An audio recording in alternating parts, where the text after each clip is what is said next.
Muy bien, ese será nuestro tema de la clase práctica. En este tema nosotros vamos a conocer ya la continuación de lo que es la enfermedad y el razonamiento clínico, ¿no? Nosotros anteriormente estudiamos lo que es el proceso patológico. Del proceso patológico nosotros conocemos la evolución clínica. Y hablamos sobre la evolución, cómo empieza, cuáles son los agentes etiológicos, ¿no?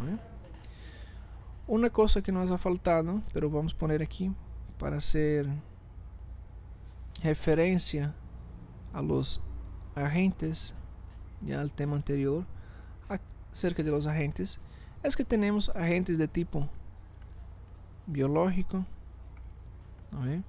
Tenemos agentes químicos y tenemos también agentes físicos. ¿Ok?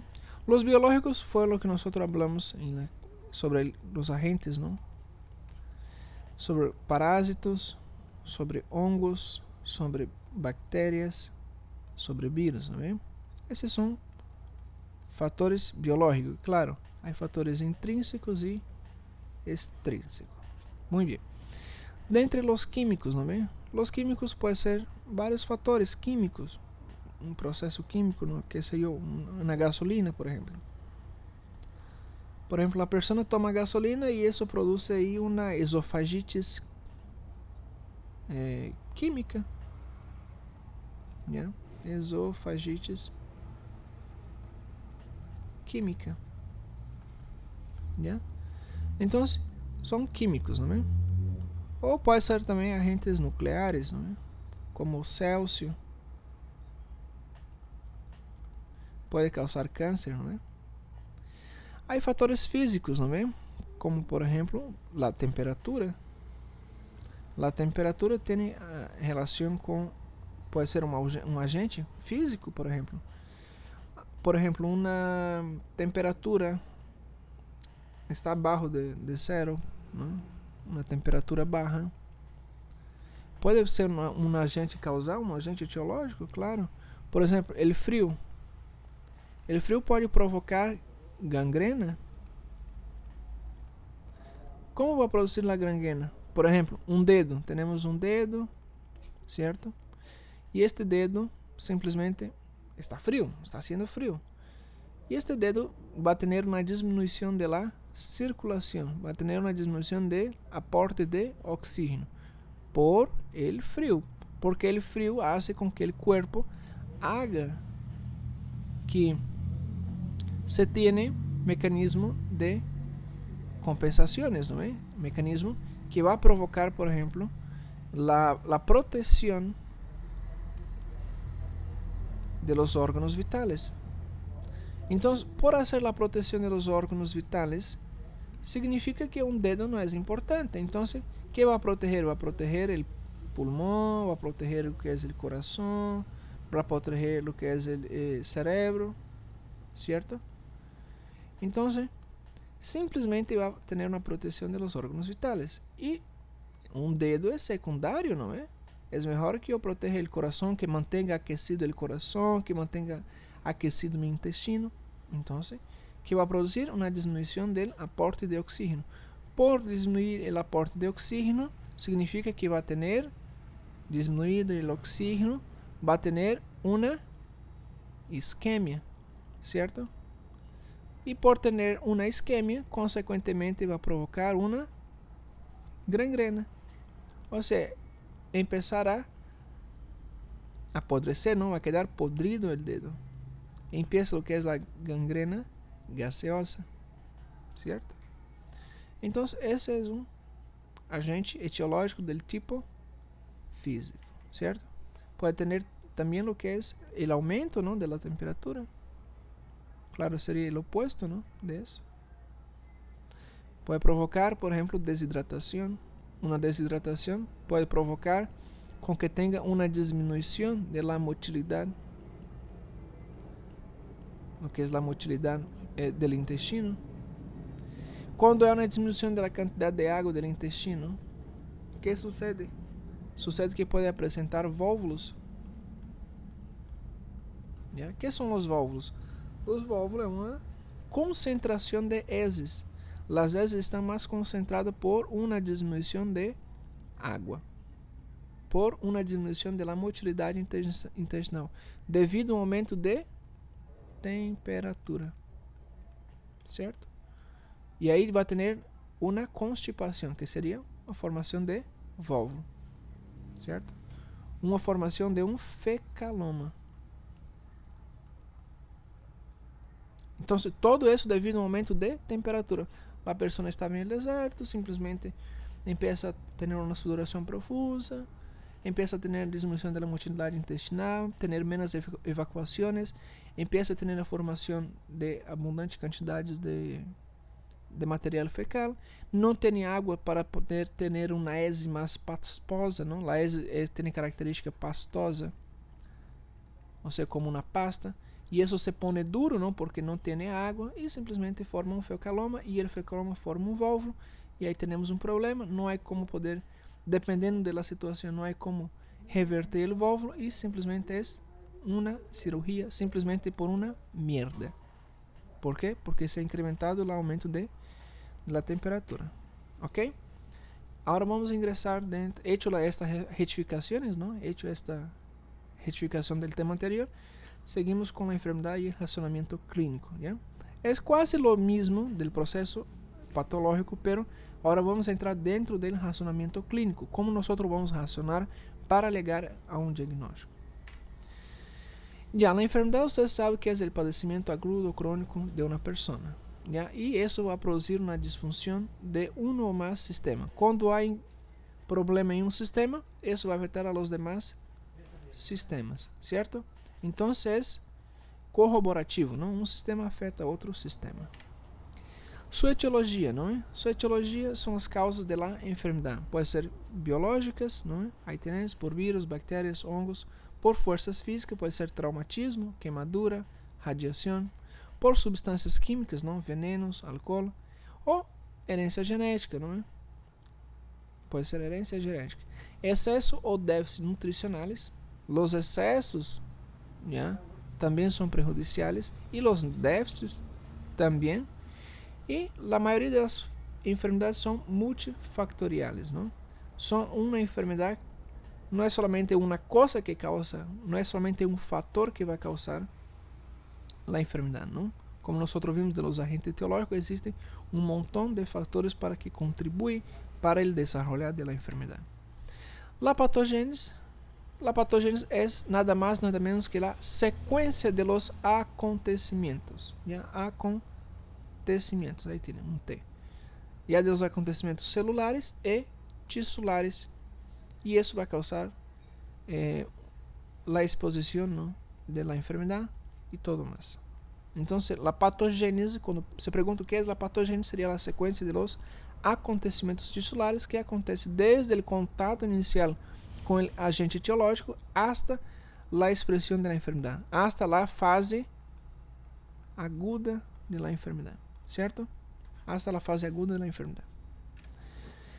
Morfologia e histologia, los cambios morfológicos são macroscópico e microscópico que caracterizam a enfermedade. Muitas vezes nós não podemos lograr ver um movimento macroscópico, não uma expressão macroscópica ou, por exemplo, um sintoma macroscópico, pero quando observamos do ponto de vista microscópico, podemos observar algumas características, não? E do ponto de vista histológico, não é? Então, também necessitamos de uma patologia diagnóstica, certo? Dentro da patologia diagnóstica, esta vai estar evolucionada com ferramentas principalmente imunitárias e biológicas celular, ou seja, tanto dentro da imunologia quanto da biologia celular. Então são vários fatores que vão contribuir dentro do racionamento clínico. Ou seja, no momento que nos chega um paciente ao consultório, nós temos que pensar em todas as probabilidades e possibilidades de este paciente ter, desde pensar uma patogênese, pensar na fisiopatologia, pensar em todo o processo diagnóstico, certo? O processo patológico da enfermidade, porque cada uma enfermidade tem um processo. Pero algumas vias dessas enfermidades são uma via sequencial, como o contato com o agente etiológico. Pero tenho que pensar que agente é esse, que é o pródromo, que é a fase inicial da enfermidade, hasta chegar à resolução final, certo? Então, ao momento que nós estamos entrevistando o paciente ou estamos buscando solução a uma determinada síndrome, já, porque sempre nos liga paciente sindrômico com grandes sintomas, já, e grandes sintomas, signos, nós temos que começar a buscar uma solução. Temos que começar a razonar, ou seja, ter uma lógica, um raciocínio. E pensamos desde a etiologia, o cambio morfológico que pode ter, e desde esse momento eu empiezo a excluir, a hacer uma exclusão de algumas probabilidades ou possibilidades de ser uma enfermidade ou de não ser esta enfermidade. Então eu vou fazer exclusões. E a exclusão é fazer um diagnóstico diferencial, certo? E isso se dá através do racionamento clínico, através do conhecimento prévio do processo patológico, ou seja, através da fisiopatologia. Então, temos cambios morfológicos, a histologia, a patologia diagnóstica, temos imunologia, temos parasitologia, temos microbiologia, temos genética, não é? Sabemos que a enfermidade tem um curso, não? E o modo de viver anómalo ante uma alteração pode ser, não, predecido por uma enfermidade letal, ou seja, pode causar uma enfermidade letal, ou o fato de a pessoa entorpecer-se também pode causar incluso limitação definitiva ou limitações que podem cursar com uma reabilitação, certo? Nem todas as limitações são definitivas, pero algumas são, podem ter uma reabilitação, não? É temporal. E isto se manifesta como um agente causal, não? Vai variar de acordo a los agentes. Bien, existen algunas leyes vitales que permanecen inmutables, ¿no? O sea, eso no cambia durante el curso clínico de la enfermedad. Por ejemplo, la unidad. La unidad es el cual el organismo reacciona frente como un todo. O sea, cómo mi organismo va a reaccionar frente, por ejemplo, a un proceso inflamatorio. Todas las inflamaciones, por ejemplo, hay un proceso inflamatorio, siempre va a tener presencia de signos flogísticos, ¿cierto? Siempre va a tener dolor, tumor, dolor, edema, siempre, siempre, no importa cuál la enfermedad. O sea, esas son las unidades, son algunas leyes, estas leyes no cambian, ¿cierto? No cambia. Todo proceso inflamatório vai ter desencadenado a cascata da inflamação. E isso vai apresentar como signos flogísticos. ¿Ya? Com signos flogísticos. Também há a espontaneidade, que é a capacidade de reaccionar espontaneamente ante um agente causal patógeno determinado. Claro, o corpo está de modo automático.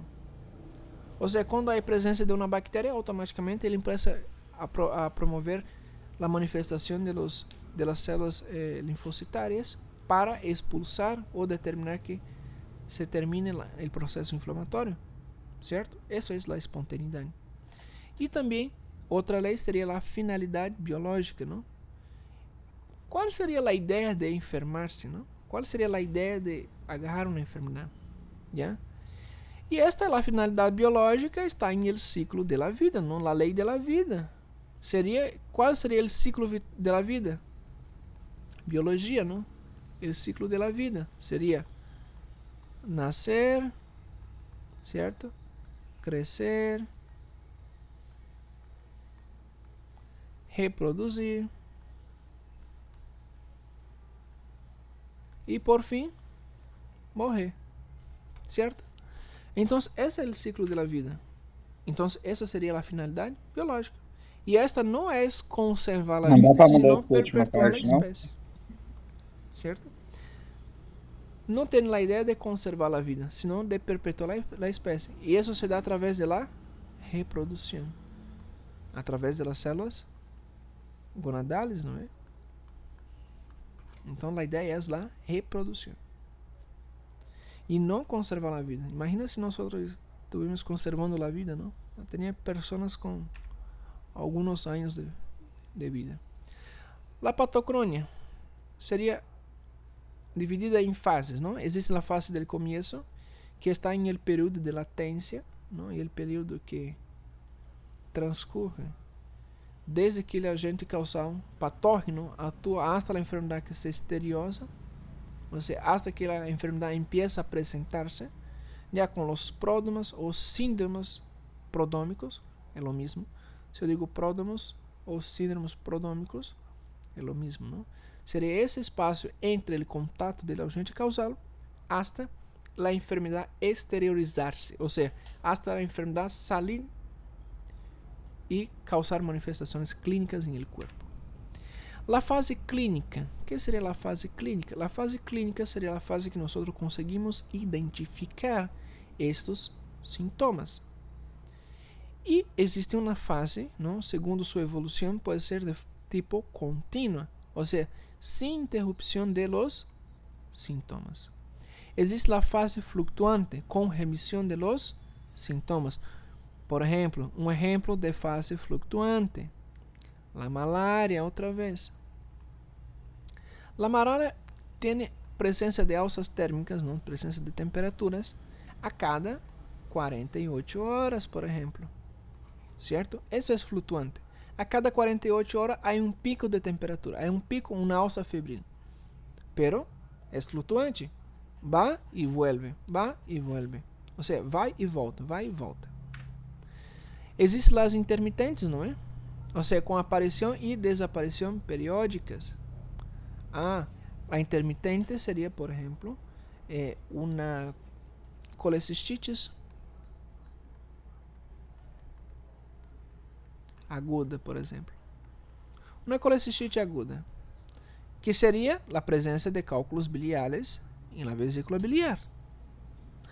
Solamente aparece quando, de forma intermitente, seria intermitente com pequenos espaços de tempo, quando a pessoa come. Se a pessoa come alimentos colecistoquinéticos, alimentos ricos em gorduras, como por exemplo pollo, maní, amendoim, significa que é um alimento rico em gorduras, alimento colecistoquinético. Solamente em esse momento vai apresentar sintomas. A pessoa não consome, significa que não apresenta sintoma, certo? Então é de tipo intermitente.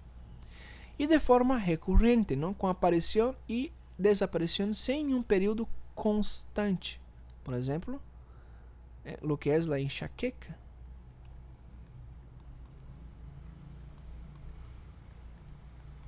¿Ya? La enxaqueca. La enxaqueca ocorre dessa forma, com aparição e desaparição sem um período constante. Não é um período. Simplesmente aparece e depois desaparece, ou não aparece mais, não tem nenhuma relação com o consumo de algo, ou seja, é recorrente. Ou seja, é um dolor em el hemicrâneo de forma recorrente, que não aparece de forma periódica, desaparece e aparece sem uma causa aparente. Não é um agente etiológico, não é um fator intrínseco, não é um fator extrínseco. Então, essa seria a patocronia na fase clínica, não? Seria de forma contínua, flutuante, intermitente e recorrente. A fase clínica, a fase clínica pode ter duas formas, a típica e a atípica.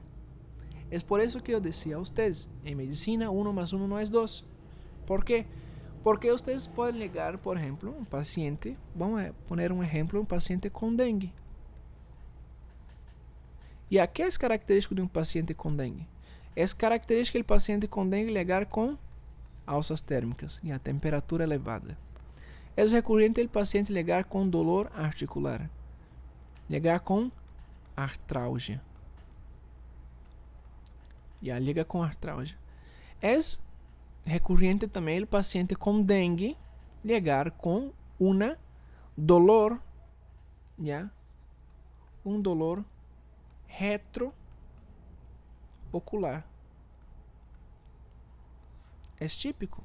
Temperatura elevada, artralgia, que seria dolores na articulação, certo? Dolor na articulação, artralgia, e dolor retroocular. É clássico. É típico. Típico. Clínico. É clássico. Típico y clásico es lo mismo. Es clásico. Ajá. Pero el paciente igual puede llegar con dengue. El mismo paciente en otra oportunidad llega con dengue, pero tiene temperatura y tiene vómito. Listo. Mais nada. Não tem dolor articular? Não. Tem petequias? O que é a petequias? É quando existe uma diminuição das plaquetas. Quando as plaquetas diminuem, empieza... ¿Qué é responsável das plaquetas? As plaquetas evitam nós, por exemplo, ter hemorragias, não é? Porque elas fazem parte do processo de coagulação. Então, as petequias são pequenas hemorragias, por exemplo, pequenas hemorragias. Se vocês, quando algum paciente tenha dengue, ou seu familiar, ou vocês agarrem algo de pressão e haga a maniobra, haga o exame físico, busquem por el exame del garrote, ¿ya? Ou de la cinta, em espanhol. Vocês vão ver que muitas vezes o paciente apresenta petequias, são hemorragias, pequenas hemorragias, principalmente em los pelos.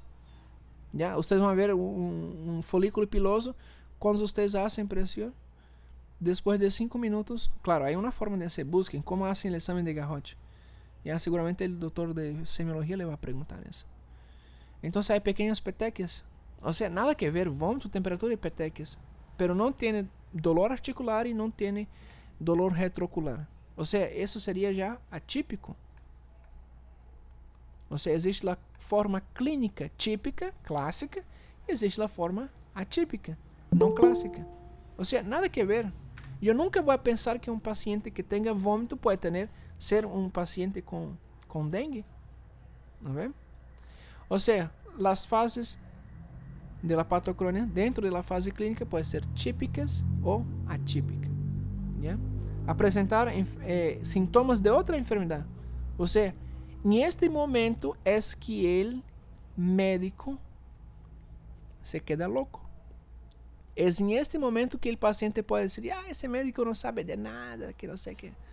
Porque simplesmente a coisa não vem tão simples, não? Não é tão simples. Simplesmente, já, 1 mais 1 é 2. Se tenho febre com vômito, é dengue. Listo. Não é tão simples. Não é? Aí, agora, se falamos de dengue, há um montão de classificação de dengue, não? Dengue com signos de alarme, dengue sem signos de alarme, chikungunya e zika. Todas dengue, pero cada uma com uma evolução diferente. Já? Seguimos. Por exemplo, aqui temos uma pneumonia. Temos uma pneumonia. Temos a pneumonia típica, que geralmente é um infiltrado lobular. Já, vocês podem ver aqui marcado. É um infiltrado lobular, em la qual simplesmente ocorre em la área mais apical, em el segmento apical del pulmão. E esse é causado basicamente por bactérias. Bactérias extra-hospitalar. Já? Extra-hospitalar. Ou seja, não é bactérias que está presente em el hospital. É extra-hospitalar. Ou seja, essa é considerado uma pneumonia típica ou simplesmente pneumonia de la comunidade. Esse é um tratamento ambulatorial. O paciente não queda internado. Já? É típico. Eu estou esperando que seja típico. São as enfermidades. Agora, atípica. Outra coisa, não? Há presença de leucocitose, porque é formado por uma bactéria. Sempre vai ser uma bactéria. Há infiltrado alveolar, presença de leucocitose em hemograma, há consolidação em raio-X, não é? Em infiltrado. E é em el segmento superior, porque as bactérias le gusta oxígeno. Então, onde tem a maior concentração de oxígeno? Em la parte, em el segmento apical.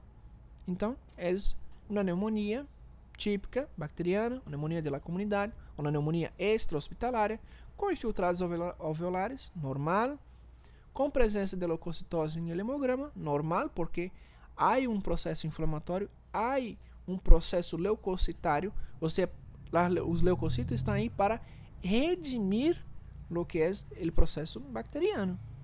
E por isso, como está infectado de bactéria, há uma consolidação de raio-X. Listo. Isso é típico. Esse é o que nós esperamos todos os dias. Esse é o pão de cada dia.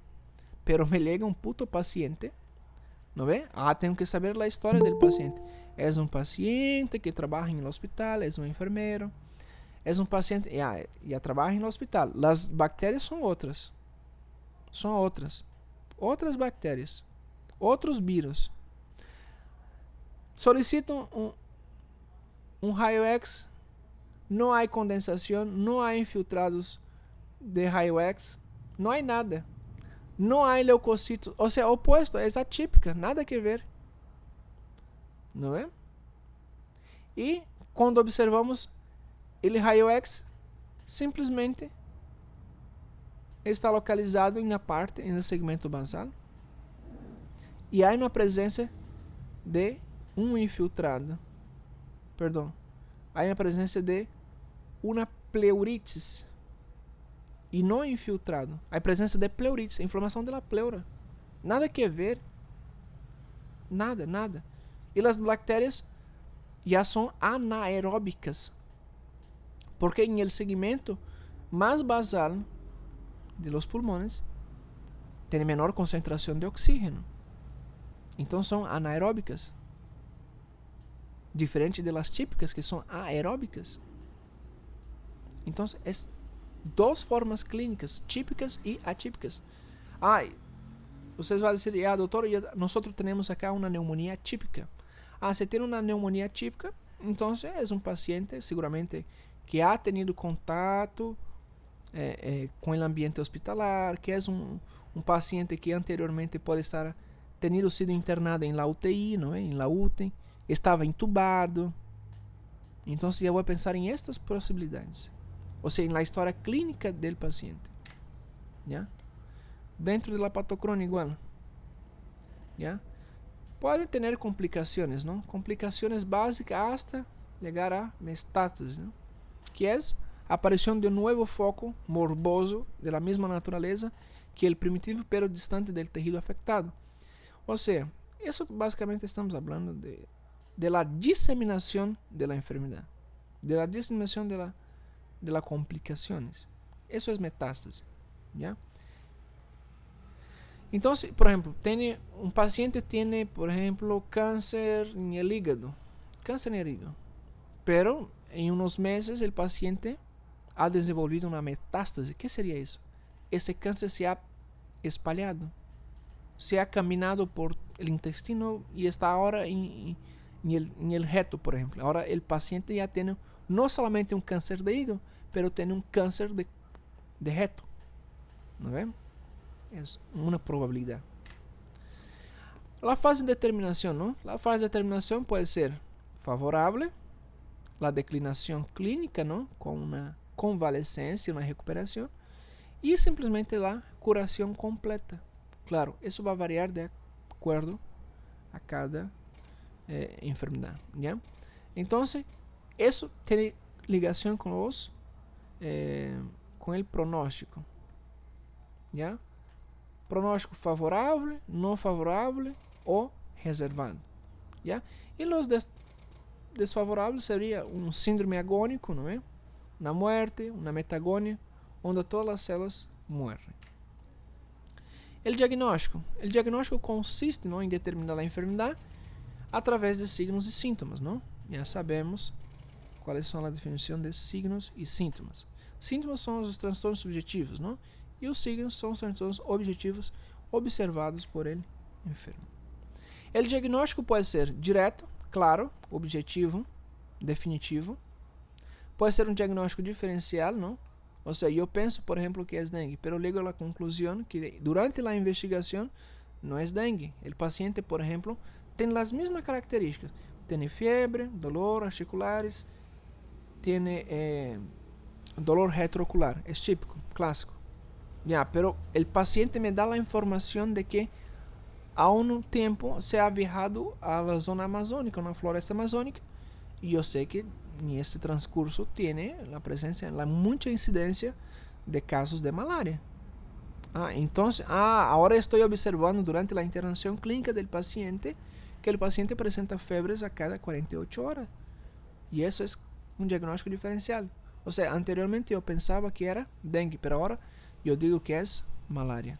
Diagnóstico presuntivo é um diagnóstico hipotético. Ou seja, é o primeiro diagnóstico quando o paciente chega ao hospital. ¿Ya? O primeiro diagnóstico quando o paciente chega ao hospital é hipotético. Não sabemos o que é. Nós vamos investigar. Aí nós temos duas vias. Uma delas vias, não, dentro de um diagnóstico presuntivo. Temos duas vias. Uma via será internar o paciente que merece ser internado, na internação, certo? Solicitamos exames, laboratórios, claro, para o paciente que necessita ser hospitalizado. Há critérios de hospitalização, certo? E outro caminho seria enviar o paciente para casa. Quando não há critério de internação, se manda o paciente para a casa, se dá uma lista de medicamentos, se dá uma lista, um listado, não, solicitações de exames de gabinetes, exames laboratoriais. Simplesmente, o paciente agora tem que regressar, não?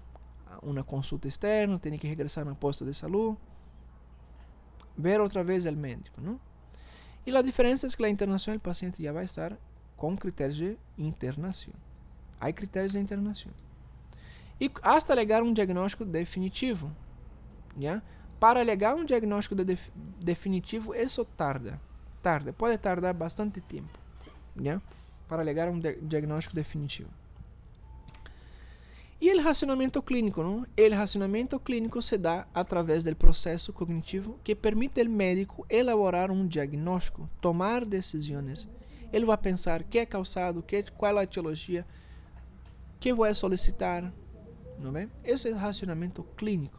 É a forma que eu estou apresentando a vocês aqui ahorita, diante das possibilidades, diante das probabilidades, já? E a partir desse racionamento eu posso tomar decisões, dar um diagnóstico do paciente, tomar decisões para onde o paciente vai ser internado, que estudos vou solicitar, que tratamento le vou dar ao paciente, já? E posteriormente le vou dar um pronóstico. É um pronóstico favorável? Sim, doutor. É uma dengue? É favorável? Sim, é favorável. Ou seja, você se pode recuperar, certo? Ou é um pronóstico reservado? Não, senhor, você tem um pronóstico reservado, mas vamos tomar outras decisões, vamos fazer uma junta médica, vamos assentar todos os especialistas, vamos discutir seu caso, vamos levar seu caso, não, a uma instância mais superior, le vamos transferir desse hospital para um hospital com mais especialidade, le vamos poner um hospital com mais recursos. Então, le vamos guiando o paciente. Isso através de um racionamento clínico, certo? Muito bem, então chegamos ao final do tema sobre a enfermidade e o racionamento